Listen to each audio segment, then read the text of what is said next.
CPU였는데 직접 여기서 그 HDMI나 그 뭐 그래픽 포트를 통해 가지고서 직접 그냥 우리 모니터를 꽂을 수 있는 그 하드가 바로 나옵니다.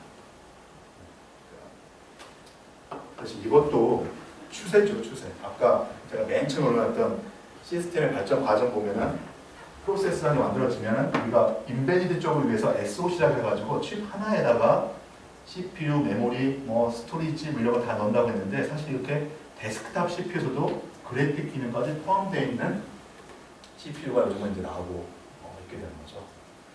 이렇게 되기 때문에 이런 PC 데스크탑 시스템 같은 것도 외관상 보기에는 이제 인베디드 시스템은 거의 구별이 없어지는 이만한 USB 그 메모리 같은데 거의 컴퓨터 시스템 하나가 들어가는 PC가 그냥 들어가는 이런 식으로 이제 발전하고 있죠. 네, 그래픽에서 들어가는 게 노트북 때문에 저렇게 하나로 일체형이 되는 거예요? 아니면 이유가 따로 있는 거예요? 제가 지금 저 입장에서 이걸 이유까지 이제 설명하기 힘들 것 같고요. 제 짐작인데 그런 이유도 있을 거예요. 모바일 플랫폼에 들어갈 수 있도록. 그런데 데스크탑에 이렇게 데스크탑 CPU도 이렇게 나오고 있거든요. 그것은 제 생각에는 그냥 추세가 반도체 지적 기술이 워낙 높아지니까 이게 아까 뭐 몇만 개, 몇억 개 트랜지스터 들어간다고 했잖아요. 그래서 이게 몇억 개의 트랜지스터 넣으려면 옛날에는 CPU 요만하게 만들어야 돼요. 실제로. 그런데 요만하게 만들 수 있다 보니까 거기다가 이게 또 설계는 엄청나게 고차원적인 기술적 요소지만 이걸 찍어내는 거는 그냥 재료거든요. 재료비. 그래서 똑같은 이만한 웨이퍼를 찍어내는데 거기다가 기본 컴퓨터 시스템의 기본적 요소들을 그냥 다 집어넣어버리는 거죠. 기본적 요소들. 집어넣어가지고 컴퓨터 시스템이 매우 단순하고 또 제 생각에는 이렇게 하게 되면 인텔이 CPU 시장만 적용하는 것이 아니라 컴퓨터 시스템 시장까지도 자기 영향을 확대하는 거예요. 이런 CPU가 딱 들어가 버리면 그냥 CPU만 동작하고 CPU만 하고 그래픽카드 이런 것들이 막 있는 것이 아니라 웬만한 시스템에서는 그래픽에 대한 기술조차도 완전히 인텔 종속적으로 만들어 볼 수 있는 거죠. 그래서 데스크탑 CPU지만 마치 인베디드 스마트폰 CPU처럼 스마트폰 보면은 CPU라는 것이 ARM이라고 얘기를 하는데 그건 코어이고 실제 CPU는 퀄컴에서 나온 CPU 또 삼성에서 나온 엑시노스 CPU 뭐 이런 식으로 몇 개가 있거든요.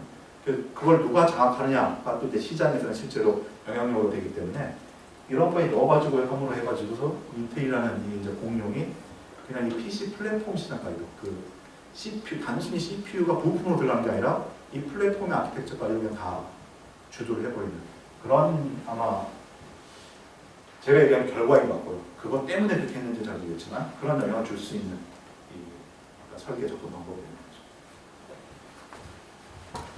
거죠. 예, 사실 제가 준비를 할 때는 이런 거는 그냥 보여주고 3초만 지나겠다라고 생각을 하고서도 또 이렇게 제가 그냥 재밌어가지고 이렇게 얘기를 하게 됐는데요. 아무튼 자 오늘도 이 앞부분은 여러분이 큰 맥락만 잘 좀 염두해 주시고 다른 거는 아까 CPU 부자 등 이런 것들은 약간 상식적인 수준에서 재미를 느끼면 좋겠지만 재미 비슷하게 넘어가면 좋겠습니다. 큰 맥락은 앞쪽에서는 그거였었죠. 우리가 머신 레벨 랭귀지, 어셈블리라는 것이 우리 하이 레벨 우리 소프트웨어 엔지니어하고 어떤 관계를 가지는가 그리고 그런 것을 CPU 아키텍처라고 하는데 그게 실제 인텔 CPU 발전 과정에서 명령 아키텍처가 CPU 발전 과정에 어떤 영향을 주고 어떤 매칭이 있는가 이런 느낌을 가져보라는 것이고요. 다음에는 이제 계속해서 이 아키텍처 얘기를 하게 되는데 인스트럭션 셋 아키텍처의 의미를 조금씩 더 이제 살펴보도록 하는 것이 되겠습니다. 이건 역시 이 슬라이드에 표현된 것들 역시 우리가 첫 시간, 개요 시간에 한번 언급을 했던 겁니다. 그때 전체를 훑어보면서 막연히 이렇게 얘기했다면 다시 한번 여러분이 컴퓨터 시스템에서의 아키텍처다. 우리 수업 제목도 이거잖아요. 컴퓨터 시스템 아키텍처라고 얘기합니다. 이 컴퓨터 시스템 아키텍처라는 것이 도대체 가장 핵심 포인트가 뭔가 다시 한번 살펴보라는 겁니다. 관점에 따라서 여러 가지가 많습니다. 관점에 따라 여러 가지가 많지만 그 하나로 일면서 관통하는 것은 아키텍처로 규정되어 있는 것은 결국 명령 세트라는 것입니다. 더군다나 우리는 이제 소프트웨어 관점에서 보기 때문에 이런 소프트웨어와 CPU와의 직접적인 연관관계. 여러분은 그래서 이 명령 세트를 이해함으로 해가지고 CPU를 이해하는 것입니다. 그런데 아마 하드웨어를 설계한 사람들은 그게 아닐 거예요. 똑같은 하드웨어를 설계하는 사람 입장에서도 이 아키텍처는 명령 세트가 가장 중요해요. 그렇지만 그 사람들이 볼 때는 이 명령 세트가 회로로서 어떻게 표현되는 것인가 이걸 볼 겁니다. 그렇게 보는 관점은 다를지라도 어쨌든 CPU에서의 구조, 틀, 가장 밑바닥을 결정짓는 것은 어떤 명령어들이 어떤 방식으로 지원될 거냐라는 것입니다. 그것을 우리는 인스트럭션 셋 아키텍처라고 한다는 거. 이것을 이렇게 보고요.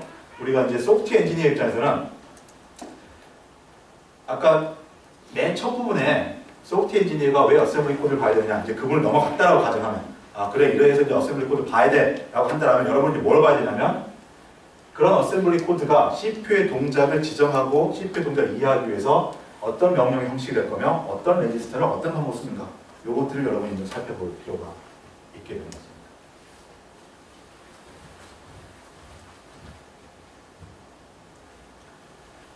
이 그림은 제목에 있다시피 프로그래머 관점에서 컴퓨터 시스템 구조 아키텍처라고 하는데, 여러분이 좀 이제 잘 눈여겨볼 만한 그림입니다. 약간 좀 생뚱맞게 나온 것처럼 보이지만 앞에 설명과 계속 일맥상통하게 설명하자면, 이 그림이 결국 컴퓨터 아키텍처, 폰 놓이는 아키텍처를 계속 보여주고 있습니다.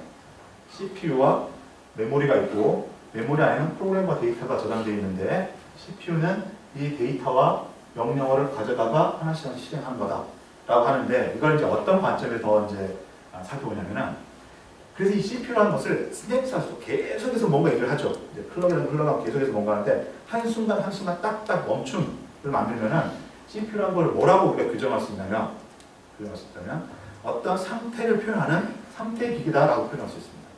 그리고 다음 명령에 따라서 이 상태가 또 변하고, 다음 명령에 따라서 이 상태가 변하고, 이렇게 된다라고 얘기할 수 있는 것이죠. 그게 이제 우리 위쪽 프로그램 입장에서는 그 상태라는 것이 결국 결과 값입니다. 계산 결과 이거 이렇게 되는데, 그걸 좀 더 그냥 일반적인 CPU 입장에서 보면 상태라고 얘기를 할 수 있다는 거죠. 그래서 CPU라는 것은 현재 상태가 있고, 현재 상태를 다음 명령어와 다음 데이터를 가지고서 어떻게 변경시키느냐라는 그런 방식으로 규정할 수 있다는 것입니다. 그리고 이제 이것을 우리가 CPU의 내부 구조를 완전히 모른 채 블랙박스로 딱 묻어놓고 바라보는 우리 소프트웨어 엔지니어 입장에서는 이게 뭐로 보이냐? 그리고 CPU를 조작하기 위해서는 계속 우리가 하고 있는 거, 명령어 세트, 얘가 어떤 명령을 하냐, 이걸 봐야 되는데, 그걸 이해할 때는 이 명령을 실행했을 때 이런 레지스터 등등이 어떻게 동작하냐를 우리가 이해할 텐데, 그게 곧 뭐냐면, 이 명령을 실행시키면 내부의 상태를 나타내는 이런 값들이 어떻게 변하냐라는 것입니다. 그리고 여러 가지 나열되어 있는 것이지만, 그래서 결국 얘기한 게 뭐냐, CPU는 프로그래머에게 순간순간 어떤 상태를 계속 유지하고 변경시키면 한다. 그리고 그 상태는 곧 뭐냐면 레지스터에 저장된 값이라는 것입니다. 여러 가지 나열했는데 딱 한마디, CPU는 또 뭐 이런 그림, 여러분이 여러 가지 우리 수업에서도 공부를 하고 다른 아티텍처 보면 또 그림 나오고 하는데, 그것도 다른 게 아니라 계속 저는 여러분이 앞으로 접하게 될 이런 이와 관련된 모든 정보들이 다 같은 거다라는 것을 이해하는 것이 중요하다라고, 그게 같다라고 여러분이 이해한다라면 의미를 이해하고 있는 것이 된다라고 저는 생각하거든요. 이거 하나하나의 의미를 혹시 잊어버렸다 할지라도. 그래서 어떤 때 CPU를 그릴 때 보면은, 이거 우리도 그렸지만 ALU, 레지스터, 그 다음에 뭐 컨트롤 유닛, 이런 식으로 그려진 CPU 구조가 있습니다. 다 같은 맥락이라는 거죠. 그러니까 그냥 어떤 이것의 펑셔널 블락을 하나하나 가리킬 때 이렇게 그릴 수도 있는 것인데, 이걸 어쨌든 CPU지만 프로그래머 입장에서 딱 천막을 갈아놓고 블랙박스를 보게 되면 이거는 하나의 상태 기계라는 것이고, 그 상태는 레지스터에 현재 담겨있는 각 데이터에 의해서 정해진다는 것입니다. 여기는 이제 그걸 좀 더 구체적으로 그리는 것이죠. CPU가 달라지면, 여기는 뭐 8개 이렇게 명시된 것으로 봐서 우리가 앞으로 배우게 될 인텔 32비트 아키텍처를 전제한 설명입니다. 그런데 이런 걸 뺀다면 여기 나와 있는 것들은 일반적인 CPU의 내용 그대로 설명하겠습니다. 대부분 제가 알고 있는 대부분의 모든 CPU는 이러한 기본적인 구조의 레지스터들을 가지고 있습니다. 전부 다 레지스터입니다. 그러니까 CPU 상태는 여기도 이거 적으면 좋을 텐데요. 다 레지스터입니다. 레지스터에 어떤 값이 저장되어 있냐가 그 상태인데, 좀 구분을 합니다. 아주 중요한 기능적인 역할을 따라가지고서. 여러분이 흔히 아는, 앞으로 알아가게 될 계산하는 자기의 중간 데이터나 메모리에서 일본 명령어 값, 데이터 값을 저장하는 것. 그게 보통 일반적인 레지스터, 범용 레지스터라고 보통 얘기하는 겁니다. 그 인텔 32비트 아키텍처에는 플로팅 포인트 계산하는 게 없습니다. 어떻게 보면 좀 의아할 수 있는데요. 그럼 인텔 32비트 CPU는 실수 연산을 못합니까? 라고 할 수 있는데 따로 있었어요. CPU에 아까 그림에 안 넣었죠. 그 정수 부분 연산하는 CPU 기본 이게 인텔 IA32라는 아키텍처이고 플로팅 포인트를 계산하기 위한 게 따로 있었습니다. 그래서 흘러가는데 8086, 8087 이런 식으로 아예 프로세스가 두 개가 있었습니다. 초기에 인티저 계산을 하기 위한 CPU 주된 그 다음에 플로팅 포인트 계산은 별도의 CPU에서 계산하는 뭐 이런 식으로 처리했었습니다. 아무튼 이제 그래서 여기에 이제 정수 레지스터라고 이제 굳이 이렇게 했는데요. 어쨌든 그런 류 것들이 일반적인 범용 레지스터라고 할 수 있는 것이고 이거 외에 아주 특별한 레지스터가 크게 두 그룹 정도가 있는데요. PC 프로그램 카운터라고 하는 레지스터가 있습니다. CPU는 이거는 없는 CPU 없습니다. 지금 현재 인류가 사용하고 있는 CPU는 한 번에 아까 이제 또 이걸 얘기하기 시작하면 또 복잡해지지만 한 번에 한 명령어를 가져다가 거기서 지정된 일을 실행을 해서 결과로서 이 상태 값을 변경시키는 그런 일을 합니다. 그런 일을 하는데 그럼 명령어 한 번만 실행시키는 것이 아니라 전체적으로 뭔가 프로그램으로서 일을 하려면 메모리에 저장되어 있는 아주 많은 프로그램 코드들을 쭉 어떤 정해진 순서에 따라서 가져가야 됩니다. 그럴 때 이 CPU에다가 너는 프로그램을 몇 번 해야 돼 라고 전부 다 저장해 놓을 수가 없습니다. 그 양은 엄청나게 크기 때문에 여러분 프로그램에 따라 가지고서 프로그램 크기를 잡더라도 루프를 두면 또 엄청나게 많은 몇억 개의 명령어가 동작을 해야 되니까 저장해 놓을 수가 없습니다. 그래서 도대체 어떤 순서대로 명령을 가져올 것이냐 이 CPU는 한순간에는 하나밖에 모릅니다. 내가 다음번 해야 될 명령어 다음번 처리해야 될 명령어만 알고 있습니다. 그것들은 매번 바뀌는 거죠. 이번 명령어를 처리할 때 다음은 뭘 해야 될지 다음은 뭘 해야 될지 매번 바뀝니다. 그것만 얘는 자기의 상태로서 가지고 있는 겁니다. 그게 바로 프로그램 카운터라는 겁니다. 카운터란 말이 좀 낯설 수가 있는데 이제 우리 아키텍처로 내려보니까 여러분이 지금 아주 고차원적으로 알고 있는 소프트웨어 세계의 여러 가지 기능들이 좀 숨어버리고 아주 단순한 용어들이 나옵니다. 뒤에 레지스터가 더 단순할 텐데요. 카운트는 딱 하나씩 세는 거였습니다. 초기 카운트란 것은 우리가 어리에서 루프 돌면서 인덱스로 하나, 1, 2, 3, 4 이렇게 진행했듯이 그런 어떤 기계였다는 거죠. 그래서 첫 번째 명령어, 두 번째 명령어, 세 번째 명령어 이런 식으로 이제 카운팅을 하고 있는 카운터라고 해가지고 이름은 프로그램 카운터라고 붙여졌고 실질적으로는 메모리에 어디에 있는 메모리 위치를 가리키고 있는 결국 여기서 가져와서 해야 되니까 이번 명령어는 뭔가 실행하고 있는데 다음 명령어는 메모리의 이 부분에 있는 거다. 이 부분에 있는 거다. 이렇게 가리키고 있는 어떤 값이 됩니다. 그래서 이것도 CPU 안에 어떤 데이터 값을 저장하고 있는 것이죠. 그래서 기본적인 물리적인 반도체적인 입장에서는 이것도 레지스터입니다. 그래서 프로그램 카운터 레지스터라고 얘기를 할 수 있는 거죠. 또 다른 걸로는 조건 레지스터라는 것이 있습니다. 사실 이거는 CPU마다 조금씩 달라요. 이거는. 인텔 CPU, ARM CPU 조금씩 다른데 기본적으로 이러한 비슷한 것을 하는 것들은 다 있습니다. 이제 또 이게 이제 뭐냐면은 우리 프로그래머 관점에서 보자라고 했죠. 프로그래머 관점에서 꽤 중요한 역할을 합니다. 그러니까 명령어를 하나씩 계속 실행하는 게 CPU인데 프로그램이라는 것은 정해진 순서대로만 쭉 10,000개의 명령어를 실행하고 딱 끝나는 이런 식으로만 되어 있는 프로그램이 별로 없습니다. 유저의 밖에 입력에 따라서 그럼 내가 계산을 해가다가 그 계산 결과에 따라서 어떨 때는 이쪽에 계산하고 어떨 때는 이쪽에 계산하고 여러분들이 아시다시피 if은 또는 loop은 또는 어떤 함수 뭐 이런 것들이죠. 메서드 계속 정해진 대로 쭉 순서만 요 이제 뭐 그 소프트웨어 개론 처음 할 때 플로우 컴퓨터가 동작하는 어떤 논리를 이해할 때 플로우 차트라는 거 들어갔을 거예요. 그러니까 어떤 컴퓨터가 해야 될 일을 나타내는데 한 줄기 흐름이 아니라 뭔가 플로우 차트를 해가지고서 루프도 놀고 조건에 따라서 이런 일 이렇게 하게 됩니다. 그게 결국은 CPU가 그걸 다 구현해야 되는 거예요. 그래서 명령어 다음 거 가져오는 거. 자, 이렇게 해서 하나 가져와가지고 상태 변한다. 여기까지 됐는데 CPU가 해야 될 일보다는 CPU의 기능에 보면은 계속해서 쭉 정해진 대로만 가는 것이 아니라 똑같이 여기를 실행했다 하더라도 어쩔 때는 여기가 실행되기도 하고 어쩔 때는 여기가 실행되기도 하고 이렇게 된다는 거예요. 그 어쩔 때 어떻게 되느냐? 그거는 이 상태에 따라 다르다는 거죠. 똑같은 명령을 실행했을지라도 이 명령을 실행할 때 상태가 어떠냐에 따라 가지고 다음 명령어는 달라진다는 거죠. 그래서 그 지금 말한 그런 어떤 구조 또 현재 인류가 설계한 온노이먼 아키텍처 CPU의 동작에서 가장 아주 기본이 되는 동작이라는 겁니다. 그것이 바로 조건. 그래서 간단하게 얘기하면 지금 현재 상태에서 true, false 이런 것들을 어떤 레지스터, 조건 레지스터가 저장해 줍니다. 그래서 똑같은 명령어 실행되더라도 이 조건이 true일 때 실행할 다음 명령어, false일 때 실행할 다음 명령어 이게 달라질 수 있다는 거죠. 또 명령어가 달라질 수도 있고 얘가 사용할 데이터도 이 조건에 따라서 같은 명령어지만 사용할 데이터도 달라질 수 있는 거죠. 그런 일을 CPU는 할 수 있어야 됩니다. 그래서 결국 뒤에 우리 이제 그 명령 아키텍처를 쭉 훑어보면서 명령어로 해야 될 일들의 주된 이제 연산의 종류를 보게 될 텐데 CPU라고 해가지고 특별한 게 아니라 여러분이 이미 프로그램을 통해서 프로그램이 해야 되는 어떤 컨트롤의 흐름, 제어의 흐름을 이미 알고 있는 것 그게 사실 CPU를 그대로 반영이 됩니다.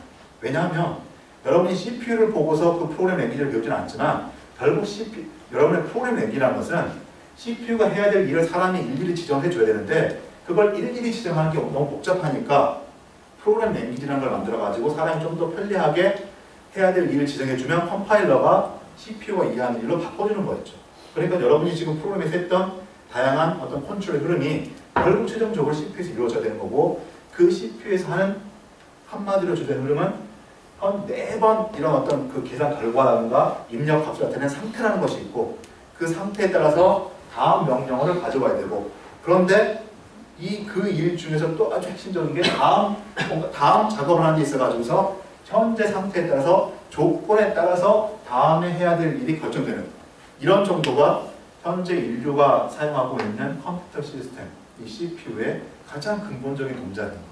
그래서 CPU조차도 우리가 프로그램 랭귀지를 배울 때는 좀 더 평이하게 프로그램 랭귀지 문장의 종류는 뭐가 있냐 취하면 뭐 이렇게 있겠지만 그것들이 나왔던 거는 인간의 논리이기도 할 뿐더러 CPU가 사실 그렇게 구성되어 있고요. 이건 여러분 이해 편의에 따라서 순서를 어떻게 해도 상관없어요. CPU가 그렇게 만들어졌기 때문에 프로그램 랭귀지가 이렇게 됐다. 아니면 인간의 논리가 그렇게 됐기 때문에 인간의 논리를 프로그램을 하고 그 프로그램 된 것을 CPU에서 구현하기 위해서 CPU도 비슷한 구조를 가지고 있다. 뭐 이렇게 해도 상관없습니다.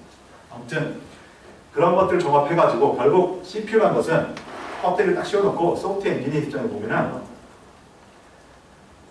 상태를 가지고서 계산 결과였든지 뭐 조건을 나타낸 것든지 다음 명령이든지 이런 상태를 가지고서 그 다음 명령을 처리하는 기계인 거고 그 상태라는 것은 다 레지스터에 저장되는 거고 계속 저장이라는 게 되어 있어야 됩니다.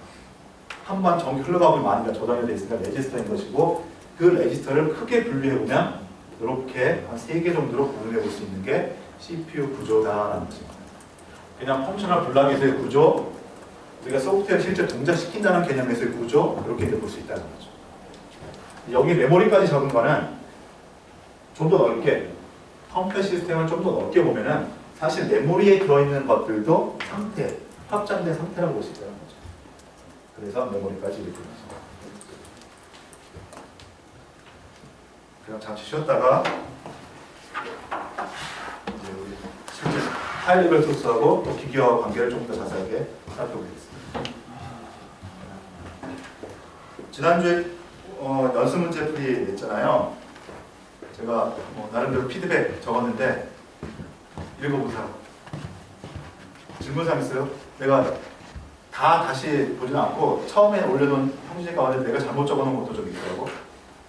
그래서 혹시 나는 맞게 했는데 잘못 지적했어요 라고 그런 거 없어요? 오늘 뭐 하게 하겠습니다. 네, 또 질문사항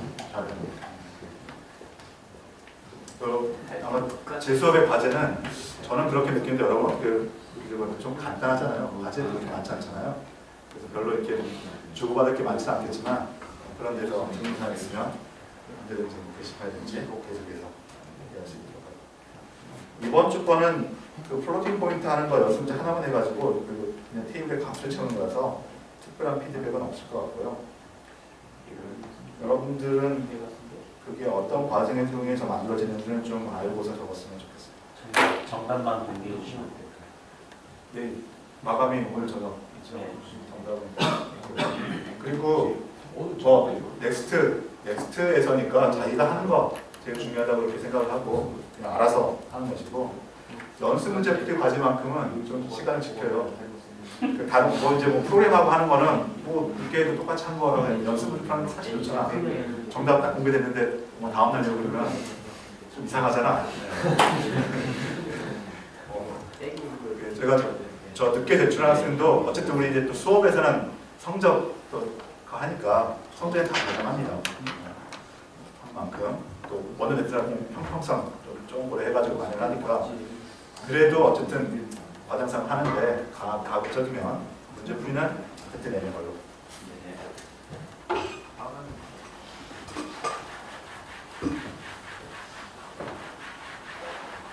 그 데이터 랩 코딩도 어쩌다 보니까 다음 주까지예요.